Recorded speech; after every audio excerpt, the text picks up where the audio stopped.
Hello and welcome to Freya's Tropical Garden. It's a rainy day here in Hampshire today and I'm having to shelter under one of my banana leaves here. However, we had better weather when we went to the Hampton Court Flower Show. This episode is a special edition bringing you interviews and some of the show gardens from the Hampton Court Flower Show. And I've got a competition for you coming up to win some of my canna plants, so keep watching to find out how you can enter. But first, let's take a look at how my garden's been coming along since the last episode. We had some strong winds last week, which have absolutely shredded my Musa Basju banana leaves. Fortunately, these leaves are designed to do this as a protective feature against such winds, so the plants will be fine. However, they do look a bit tatty in the meantime. And they have received a bit of storm damage. A few of these leaves have broken off and had to be tidied up a bit. And one of the main branches of my tallest sunflower snapped. However, I've tied this back up and it does seem to be recovering now. I've also got a lot of crab apples falling down and covering my pathways and my pond.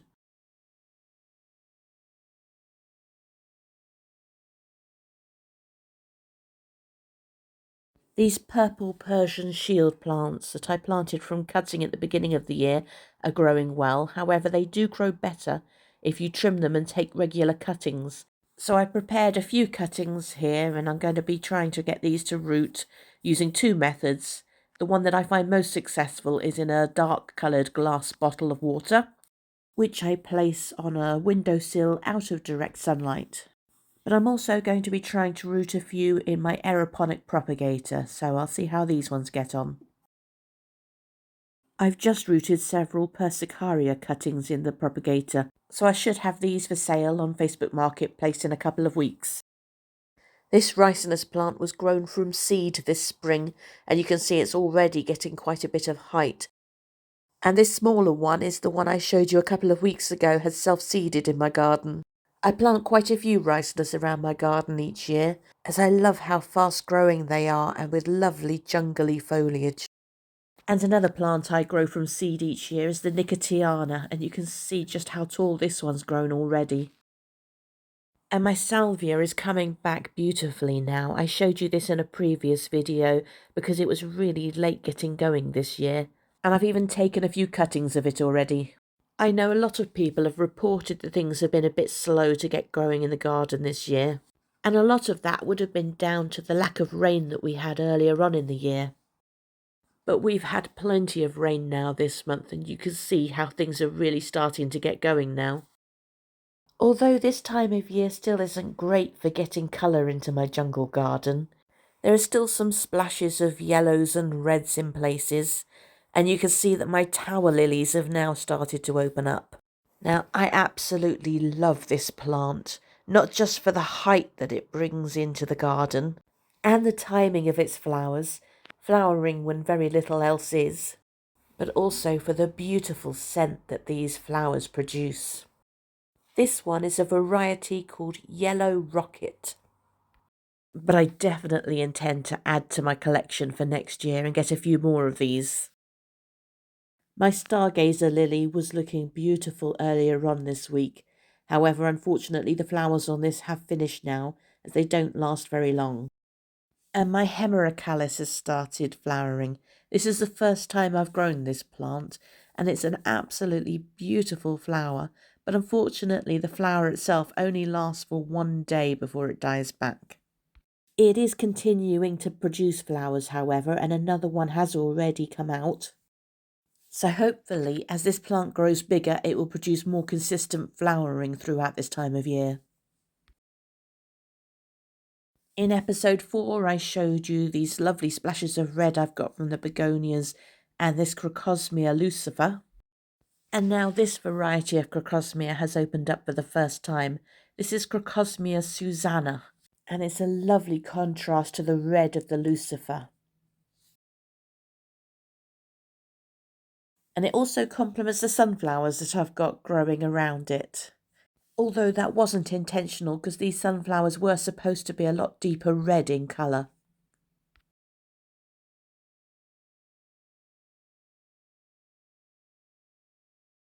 And at the back of the garden I've got two varieties of Crocosmia which are growing side by side.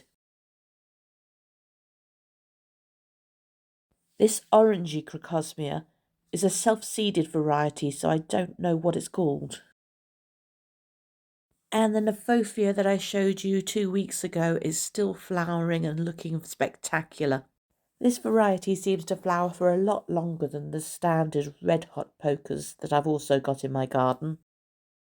And this giant variety of red hot poker is growing spectacularly this year.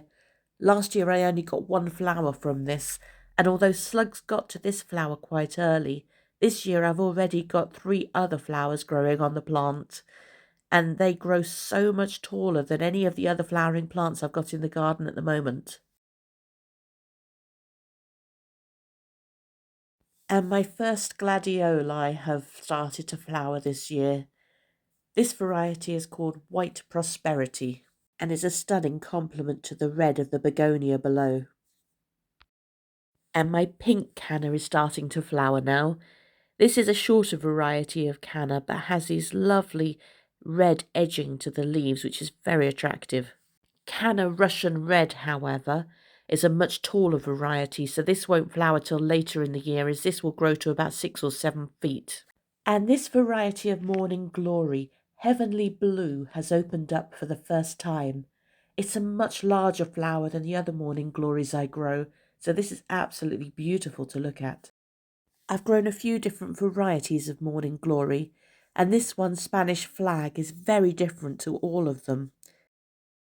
And this is the first year I've managed to get my Chilean Glory vine to successfully flower, and these are very pretty flowers. Hopefully later on in the year I'll get much more of these. And this climber here, Magic Dragon, has been growing really well, and the flowers are really pretty. I have these yellow and purple calla lilies flowering, which are from a collection called Giraffe. And this amaranthus is a variety called Velvet Curtains, with lovely red-pink foliage to break up all the green. My largest Musabazju is flowering. This won't produce edible fruit. However, you can see that just behind the flower there's quite a few little bananas starting to emerge. And I finally had a germination from the Musa seeds that I sowed earlier in the year. The roots from this seedling had embedded themselves in the cotton wool a bit, so rather than risk damaging the roots, I actually tore out a little section of the cotton wool and planted it with the seedling. This is now sitting in my heated propagator under a grow light. You may recall earlier in the year I did a video comparing growing lemon from supermarket seeds and versus cuttings. Now my cutting has a little bit of root. However, the lemon that I grew from supermarket seed is growing into a lovely healthy plant already. And I also showed you my attempt to grow a honeydew melon from the supermarket seed. And these melon plants are growing really well in my greenhouse now. They've had quite a few flowers, but so far they've all been male, so it's not been able to start producing fruit yet. Elsewhere though, I have a cucumber that's ready for picking, and a lot of my tomatoes are now starting to grow quite well, and a few of them have even ripened, and I have managed to pick a few of the cherry tomatoes. These black ones are a variety called Indigo Cherry. And I've got quite a few different varieties of chilies growing as well. Some of these are very hot varieties, like this one, which is a caramel scorpion. In episode 1, I showed you how to get rid of black spot by cutting a rose right back. And as you can see, that rose has now had some real healthy growth and is starting to flower. And as always, there are some new additions to my garden, including 3 new varieties of voodoo lily. And these 3 are all varieties of Amorphophallus, so hopefully will bring something different to my garden next year. This one's still a bit small, so I'm leaving it in the pot for now until it gets a bit bigger. I picked up this pennisetum at the Hampton Court Flower Show. Unfortunately, it suffered a bit with the heat of the day, but it is starting to pick up a bit now. And I found this Dieffenbachia off-cutting about to be thrown away, but it had a bit of root, so I grabbed hold of it and planted it up. And I finally managed to find this Bashornaria, which I've been looking for a few months now. As I mentioned earlier, I've been looking for some more tower lilies, and although it's a bit late in the year, these are already starting to grow. So I've planted them in the ground and hopefully we'll get some growth from them this year.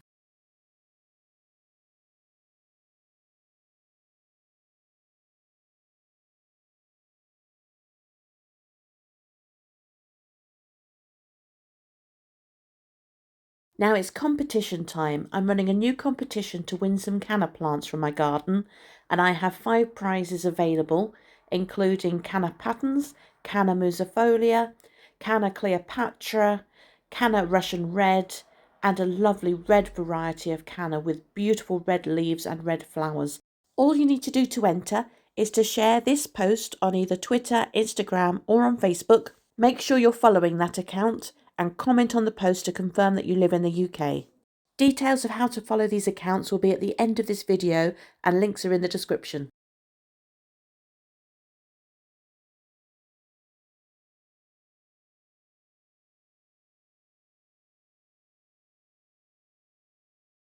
I'm here today in the Hampton Court Flower Show. This beautiful featured garden was created by the Palm Centre.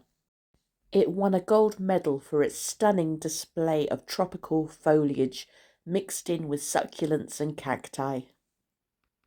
Located in the plant village, it was a beautiful sight to be greeted by as I walked in through the entrance to the festival.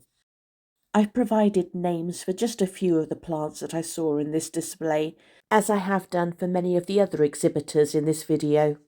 However, I've also named each exhibitor, so if you do want more details on any other plants, you can contact them directly. Coming up on this special edition of Freya's Tropical Garden, I speak to Bruce from Newbury Farm Plants, Kevin from Foster's Exotic and Unusual Plants, Louise from Sir Harold Hillier's Gardens, Isabel from Amel Garden Design, and we take a look at 3 of the show gardens: the Oregon Garden, Explore Charleston, Welcome to Charleston, and America's Wild. Hi, my name's Bruce. I'm from Newbury Farm Plants and I'm here at Hampton Court Flower Show.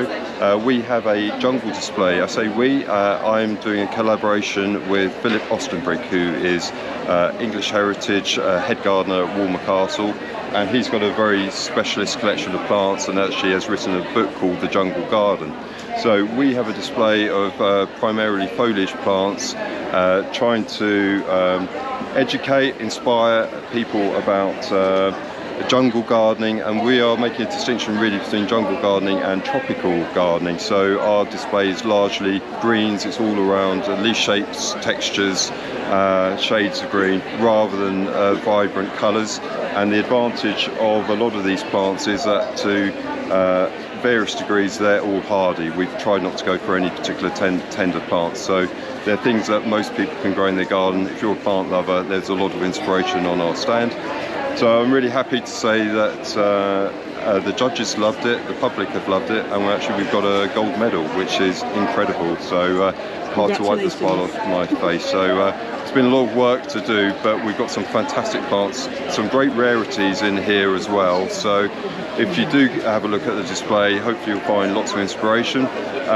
But some of the plants, if you really are taken with them, you'll have to do a bit of searching. You by all means contact my nursery, Newbury Farm Plants, but you won't necessarily find them in large quantities. They are quite specialist, some of them. But that's because of the nature of the show. It's an RHS show. We also have some more standard plants which will be easier for people to find. So there's a range here. So you have got plants like the Japanese bananas, the mousses, which are easily available and easy to grow. We've got things like Fatsia, which people will know. Yeah, a great selection of plants, lots of inspiration we hope, and I hope you've enjoyed our stand. Certainly the public response has also been really, really great. So. Oh hi, I'm Kevin from Foster's Exotic and Unusual Plants here at Hampton Court Flower Show. I'd just like to talk about certain plants that people maybe are a little bit afraid to give a try on because of the conditions that they're unsure about. What you need to bear in mind with some plants, it isn't always the actual temperature that's the problem, it's the amount of wet that we get in our climate.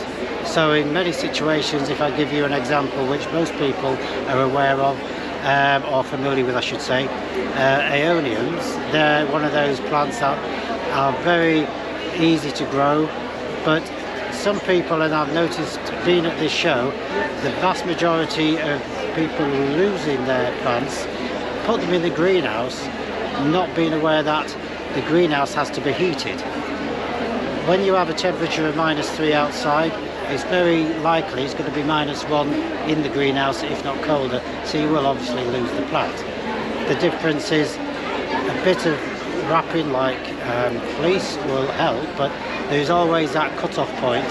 If it's -5, fleece won't actually help either. You need to put them in the house and at least give them a little bit of heat above 3 degrees to stop them growing, otherwise they may rot.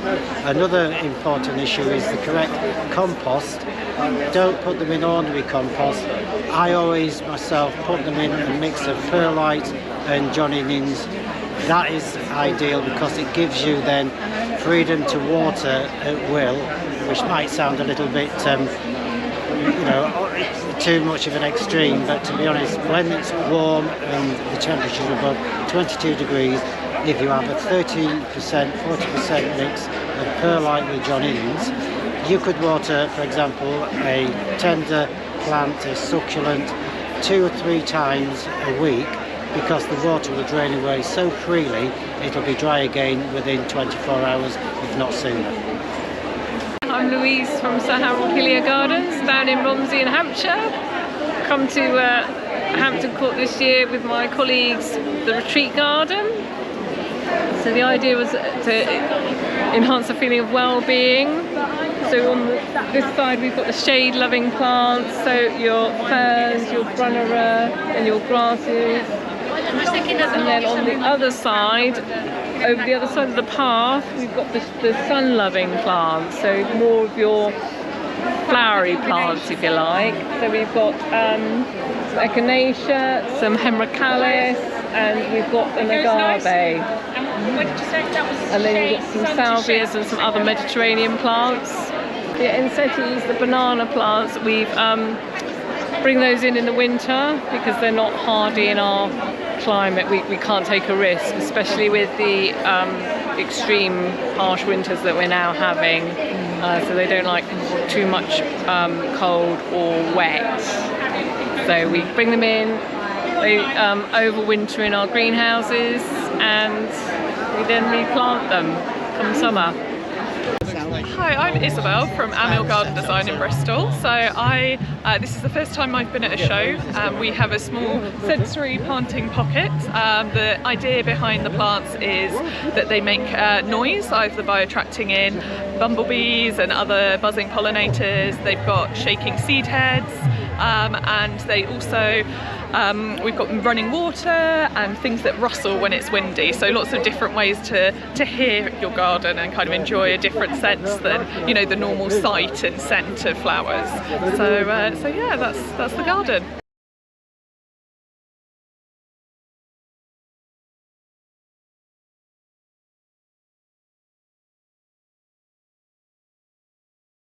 The Oregon Garden, designed by Sadie Mae Stowell. This garden showcases the character and beauty of the state of Oregon in a small-scale garden setting. Large boulders create a craggy backdrop to the garden, along with trees and shrubs giving a green hillside appearance. Woodland bark chipping pathways, a natural water feature, and gnarled grapevines representing the wine-growing regions of Oregon complete the design. The colour scheme is cream, burgundy, pink, blue with a splash of pale lemon, with plants chosen for their insect-attracting qualities. Explore Charleston, Welcome to Charleston, created by Sadie Mae Howell. The garden is designed to provide visitors with a glimpse of the historic courtyard gardens of Charleston in South Carolina, capturing the spirit, charm, and elegance. Key materials in the garden highlight the history of Charleston, wrought iron railings which reflect the historical tradition of ironwork, brick which was historically handmade in the city, and crushed oyster shell which was used due to the abundance of this mollusk in South Carolina history.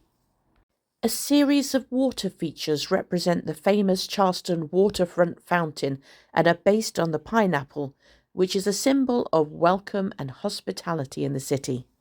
The planting colour scheme is blue, pink and white and showcases a number of hardy exotic plants. America's Wild was designed by Inspired Earth Design. America's Wild is an enriching and immersive experience exploring 3 natural landscapes associated with North America: desert, forest and prairie. Planting conditions vary from dry and arid, using succulents in the desert area, aspen trees for woodland planting in the forest area, and grasses and wilder perennial planting representing the prairie. Larger, expansive vistas are recreated using film screens and a waterfall feature, giving the impression of a vast landscape and offering inspiration for travellers to further explore America's great outdoors. America's Wild is designed to be replicated at home, with the planting both evocative of the USA and accessible to the UK gardener.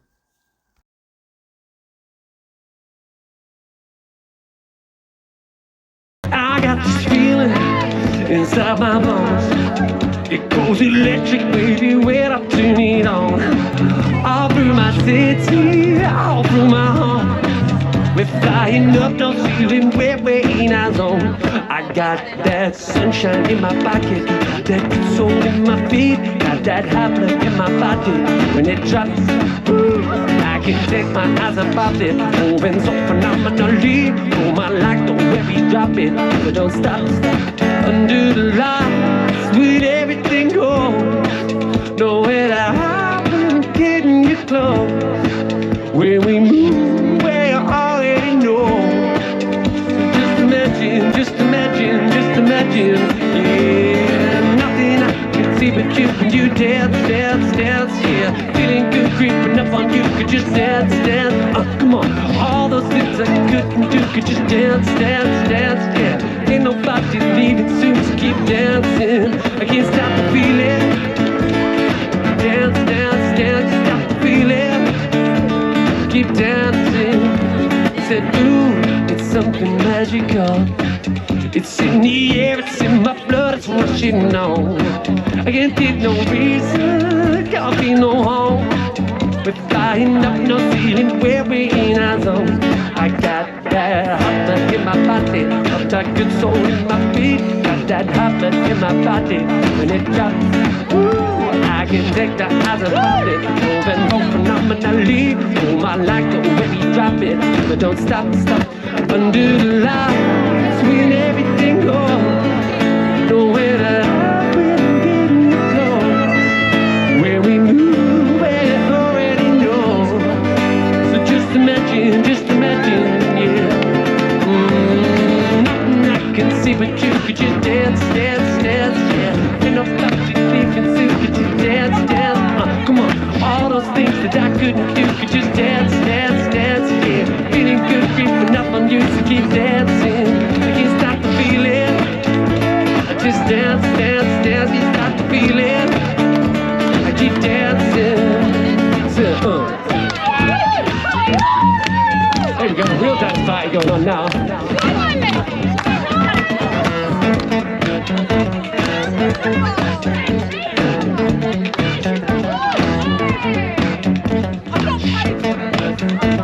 Just dance, dance, dance.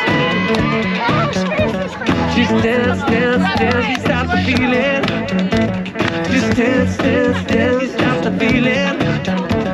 Just dance, dance, dance. You stop the feeling. Just dance, dance, dance. You stop the feeling. I can't stop this dance, dance. I can't stop the feeling. Just dance, dance, dance. You stop the feeling. Just dancing. Got this feeling in my body. Got this feeling in my body.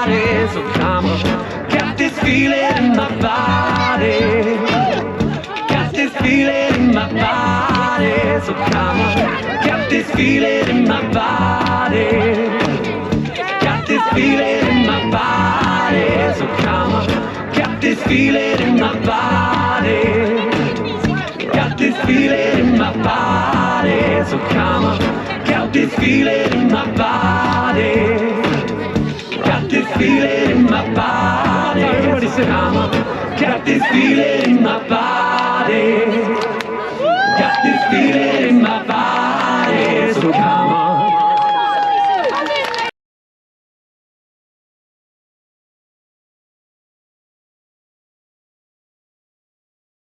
If you're enjoying this content, then please do make sure you're subscribed to my channel. This is still a new channel, so every subscriber really does make a difference. You can also turn on notifications to make sure you don't miss any of my new videos. And please let me know what you think in the comments, because they really do help my channel to grow. You can also follow me on social media for links to my latest videos and my photo of the day, in which I usually share photos of flowers from my garden, along with their names if known. You can follow me on Facebook, on Twitter, Instagram, Threads, or you can join my Facebook group to ask questions or share photos. And you can find all of my YouTube videos on Freya's Tropical Garden website, which I will also be expanding to provide advice pages as well as items for sale. Links to these pages are included in my description. Thank you for watching. That's all we've got time for today, but I'll see you next time for the next episode of Freya's Tropical Garden. Coming up in the next episode, I'll talk to head gardener Chris Bailey about the Staunton glasshouse and the Amazon lily.